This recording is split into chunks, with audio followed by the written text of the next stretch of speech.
Yesterday was mayhem in Miami as Alcaraz and Medvedev both went crashing out of the tournament. We had Raducanu with her first top 10 win and Andreeva looking as good as ever.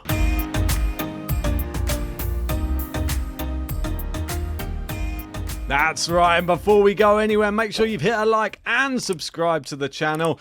Let's get stuck into this because I never saw this one coming, I'll tell you that for free. I woke up this morning, checked the results, and I was shocked. David Goffin, rolling back the years, he has knocked out Carlos Alcaraz in Miami in 3 sets. It was 5-7, 6-4, 6-3 to just get an absolutely ridiculous win. This win is just up there with one of the most crazy. I don't think Alcaraz was even playing that badly. Watching it back, I think it was just Goffin. His level just seemed to be almost like back from about 8 years ago. I don't know how he managed to conjure up that same level of tennis that we haven't really seen from him for quite some time. And David Goffin, with that performance, he knocked out Vukic in the first round. Now it's Alcaraz in the second round, and as a treat, he now gets to play Brandon Nakashima in the third round. And you'd have to say, after winning that match against Alcaraz, it's a winnable match in the next one. I was actually really impressed by the way that Goffin played. Definitely is the big upset of the tournament so far. We'll get onto Medvedev, though, in a second. The 2022 champion is out in the second round. David Goffin, 34 years old, and he's into the third round for the first time since 2019. 20th top 10 win and 6th Miami third round. I was just very, very impressed by David Goffin. The way he was able to just hit the ball so deep constantly throughout the entire match. He had Alcaraz at the back of the court the whole time. Alcaraz still played well. He still was firing some winners. But the movement of David Goffin, the speed, and it just seemed that everything just came together for him. I don't think I've seen him play like that in many, many years. So fair play to David Goffin. He's now the only player who has been able to beat both Carlos Alcaraz and Alexander Zverev in the past year. We've got some other takes on this. We've got Vanchin saying, yes, I'm praising Goffin. This was still very winnable for Carlos. He was extremely unclinical in the deciding set. Yeah, I would say that, but I think you still have to give some props to Goffin. He lost his serve from 30 love in the first game. Didn't break Goffin serving at 4-3 love 30 and lost his serve from 3-5 30 love and an ad.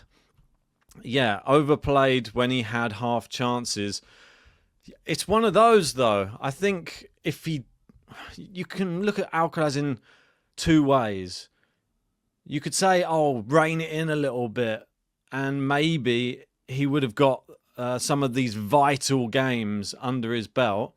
But then if he does rein it in, if he did that for most of his matches, maybe he wouldn't win some of these big moments, because the big flair, the big things that really attract all of the fans to the court to come watch him play, he's going to have to find a happy medium. That's the one thing I think everybody can agree on.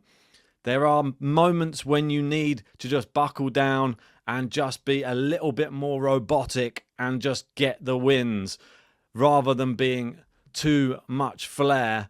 David Goffin I think he was just a good counterpuncher in this one as well. It didn't seem that he was fazed by having to run the distance to win any single rally. And some of the winning shots he did, passing shots, backhand, forehand, sprints to the net. Just incredible, to be honest, from David Goffin. Can he still bring that level back in the next round? That's only a question for him and Nakashima to answer in the next round. A fun fact, David Goffin not only has wins over Carlos Alcaraz, he also has wins over Rafael Nadal, Novak Djokovic and Roger Federer. And there's that epic photo of Goffin with the Aperol Spritz, it looks like there, with a absolutely delightful backdrop, wearing his, it's a very seductive outfit there he's got on with that dressing gown. Very, very interesting picture. I like the way that always surfaces when David Goffin's playing well. And this is another stat. After defeating Zverev in Shanghai, David Goffin claims consecutive ATP top 5 wins for only the second time in his career, after the ATP finals in 2017 over Dominic Thiem, Rafael Nadal and Roger Federer. There he is. Boom, boom, boom. This is more bad news for Carlos Alcaraz, though, because he now has 6,720 points, and he has 4,000 points to defend after winning Roland Garros and Wimbledon last year. A very, very tough spot to be in for Carlos Alcaraz. And Jannik Sinner right now is rubbing his hands together, isn't he? He's just thinking, I don't even need to play on the tour. Look at them all. This is just music to his ears. He takes 3 months off and everybody else falls apart. I'm talking about Zverev. I'm talking about Medvedev. I'm talking about Alcaraz. The only person I'm hoping who can step up to the mark yet again is Jack Draper, but we'll find out how he gets on against Jakub Mensik. That's coming up later today. But let's speak about Daniil Medvedev, because his, I'd say, awkward run of form continues. Jaume Munar beats the 2023 champion, former world number 1, 6-2, 6-3. So not even a close match. And he's a banana skin player, Munar. He's now into the third round. One of the biggest wins of his life. Third top 10 win. First at a tournament above 500 level. Medvedev 99% sure to leave the top 10 after Miami, the first time in over 2 years. But Munar, absolute nightmare matchup for some players right now. It was one that I looked at and I just thought, there's just no guarantees playing against him. The way he beat Rinderknech in the first round, I thought that was very impressive. He lost to Nishikori in 3 sets in Indian Wells, but he has had some good wins over the past, I'd say, month. He picked up wins against Boo in Dallas. He beat Ben Shelton in Dallas. He beat Arnaldi in Dallas. Went to 3 sets with Casper Ruud in Dallas. So he has been in some good form on hard courts. More notably, I'd say a clay court player. Very solid in all areas. I wouldn't say there's anything that comes to mind that really blows me away about his game, but just very consistent. I'd say if I had to put him in a category, I'd put him more in like an Alex de Minaur style category. Very consistent, and if you don't play your best tennis, then you're in trouble against him. Medvedev just wasn't happy though. He called Jerry Armstrong onto the court in Miami to ask him, who allowed these balls to be used in a professional tournament? It's just not good enough. And more complaints from Daniil Medvedev. He always complains, it seems. Is he right to complain? I haven't heard any other complaints from any other players yet, but will this cause a snowball effect? Will there be other players coming out? Will we hear Alcaraz maybe even talk about this? I feel that Medvedev is always the first person to start complaining, and it's not looking good because we're now going to be moving in to probably his worst time of the year. Normally, he's pretty good around this time of the year. I didn't think he even looked that great at Indian Wells, to be honest. I thought a Medvedev of the past few years, he wouldn't have gone such a close match with Arthur Fils. Maybe it's a sign of getting a little bit older. He's 29 years old now. But we've seen him lose to Griekspoor. We've seen him... who else did he lose to? It was Munar, Rune, Griekspoor. The close match with Fils. He went to 3 with Hachanov, but got the win. He withdrew against Felix after a set. I think we remember he was sick in that one. Lost to... in Marseille to Medvedev. Lost to Bellucci in Rotterdam. Lerner Tien at the Australian Open early doors. Yeah, I mean, the run of losses at the moment for Daniil, that Indian Wells, I think it was a little bit of a, I wouldn't say fake, but I would say it covered up some of the problems that he's been having this year. And I don't think that it was convincing enough to prove that he's really back. And will we see him do well on the clay? We'll have to wait and see. But one man who's definitely not suffering in his old age, that's right, it's Gael Monfils. Wow, come on, Gael. He's doing the damn thing still. This guy, he is relentless. I absolutely love the fact Gael Monfils is still playing at this high level. I actually thought he would beat Yuri Lehechka. I had it in my bracket. And he's gone and done it. 2 3-set wins in this tournament so far. He knocked out Malazan in 3 sets in his first match. And in his second match, all the way to the tiebreak in the 3rd set. And he finally got it done.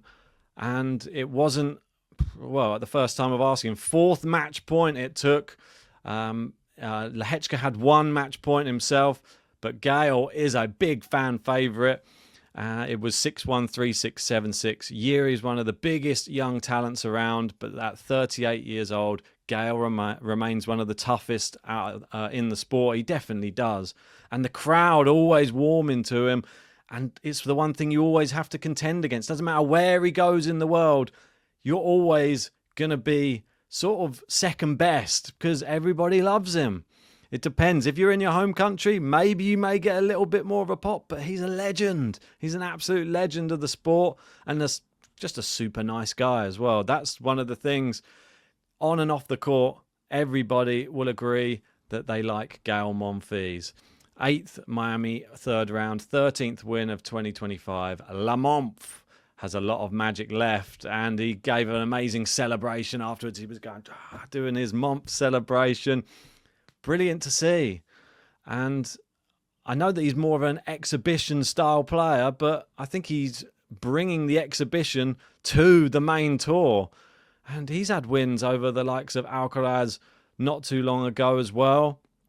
Very close match with Yannick Sinner not long ago either. So he's still right at the top of the sport. He's that good. Who's he playing next? That's the one thing I want to see. Oh my word. It's Jaume Munar. Be careful what you wish for. That's a really tough one to pick. Off the top of my head, I'd have to go with Monfils. Despite Munar defeating Medvedev, I think Monfils, the desire he has, he can do it again. But nothing's a given in this sport. And something to celebrate. We're going from one 38-year-old to another, and it is Novak Djokovic. That's right. He has made it to the top. He's now level with Masters 1000 wins with Rafael Nadal, 410. That's right. And they both are clear of Federer, who has 381, Murray with 230, and Agassi 209. Brilliant from Novak Djokovic, who made it look easy in that first set against Hijikata. It was a bagel to start off his tournament and then went to the tiebreak in the second set. And I think we even saw Nick Kyrgios trying to take some, I think he was trying to take some of the plaudits for this because he said he spotted apparently Djokovic's backhand, and he said to Andy Murray that he should be maybe opening up with the backhand a bit more or attacking it down the line. And some of Djokovic's backhand winners yesterday were sublime. So well done to Novak Djokovic. He's into the next round. And it only gets more exciting if you are a Djokovic fan, because he could break the record and he has to play Ugo Carabelli in the next round. It's another winnable matchup, and this one is for the record. So come on, Nole, let's do this. We want to see you get that record. It's only a matter of time, in my opinion. But now let's on to the women's. And, well, someone I've been singing the praises of last week, a Brit winning a Masters, was Jack Draper. And maybe it's filtering through to some of the other Brits, because Emma Raducanu gets her first top 10 win. And she beats Emma Navarro in an absolutely crazy match. It was 7-6, 2-6, 7-6. And it doesn't really tell the whole story, because this match was a topsy-turvy affair. I was not sure before the match which way this was really going to go. I thought Emma Navarro is the type of player who's very, very consistent normally. But if you've got a lot of tools and you've got a lot of power, I think you can get her out of there. And I think Raducanu on her best day does have the tools to beat someone like a Navarro. It's just we rarely see that side of Emma Raducanu. So in the first set, it was just nip and tuck, a break a piece. And then Raducanu, after saving 2 set points, managed to get the set done herself at the first time of asking. Then lost the second set fairly convincingly. Navarro came out very, very well and managed to grab that. And I thought, writing's on the wall here. She went up an early break in the third. You just thought Raducanu's going to fade away here. But she didn't. She was 3-1 down. And she came back 2 breaks of serve, 5-3 up. And you're thinking, wow, she's just going to do this now. It's going to be 6-3 served out. Of course not. She gets broken. We go back to 5-all. Then she gets broken again. So she's now 6-5 down. And then she breaks back to go into a tie break. She did very well in the tie break. I think a very gritty performance. I think both players either could have won this. Navarro is going to be terribly disappointed that she lost this from a winning position. But I think Raducanu, you saw the emotion that she showed at the end of the match as well. She almost looked like she was in tears walking to the net. She had a lot to contend with over the past few weeks with the stalker. I thought she played well against Mukova in that match despite all of that emotion. And this is what she said after the match. It was quite funny. She said, we were both fighting so hard. The atmosphere was great. There were 2 Emmas. It was like, come on, Emma. We didn't know which one was getting the support. Yeah, exactly. Maybe say Raducanu or Navarro. I don't think saying come on, Emma's going to help anybody. But she said she's very proud of herself to have come through that match against such a tough player in Navarro, who has been looking good. She's won a tournament over in Mexico already this year and was looking pretty good coming into this tournament, but it's been halted by Raducanu. Some really strange stats, which I'm not sure if any of you are aware of. Have a look at some of these. It says this graphic. So it says, since winning the US Open in 2021, Raducanu's record 47 and 47, which is 20 losses versus players outside the top 50. Current rank 60, and it says it fell to obviously 303 in April 2024. Says parted ways with 8 coaches, split with Nick Cavaday on the 24th of January. 2024 Wimbledon 4th round, only slam with 3 wins. So that it was all looking a little bit bleak. There were all of these statistics coming out, but she got the win, and that's the main thing in this one. Wins will breed confidence. This is another weird one, which I didn't realize either. Emma Raducanu wins the US Open in 2021. And in 2025, 4 years later, she got her first top 10 win. So she managed to get the win. People are obviously pointing these things out, probably saying she didn't have to beat a top 10 player on her way to winning a slam. But I don't think it really matters. You can only beat who's put in front of you. If those players didn't make it deep enough into the tournament in her side of the draw, that's not her problem.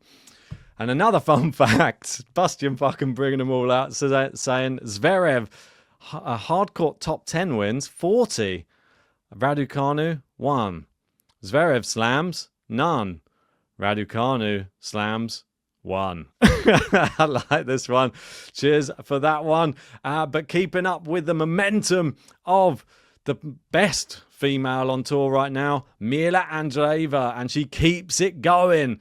What a performance against Kudermetova. This one, it wasn't Polina, it was the older, it was Veronica.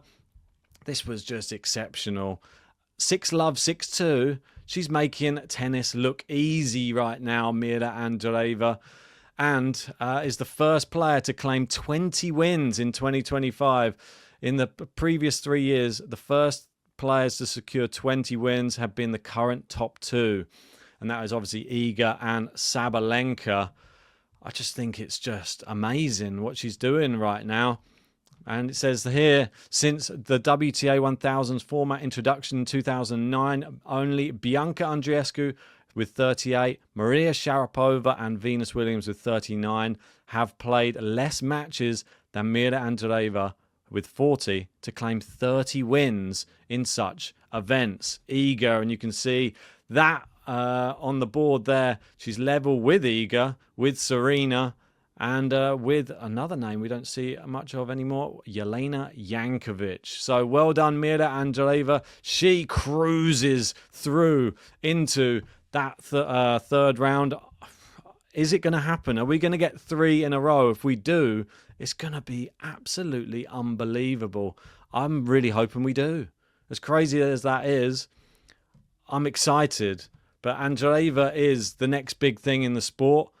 I would love to see Raducanu have a run as well, but it doesn't get any easier for Andreeva. She's playing Anisimova next, but it's definitely still a winnable match for Mirra Andreeva. If Anisimova plays her best tennis, she's a hard hitter, but Mirra's already proven she can beat the best of the best. But those are the top stories from me of yesterday's Miami action. Tell me your big highlight in the comment section below, and tell me your thoughts about Alcaraz, Medvedev, and about Raducanu. What do you think on Alcaraz and Medvedev? Is the bad run going to continue for both, or is there just light at the end of the tunnel coming?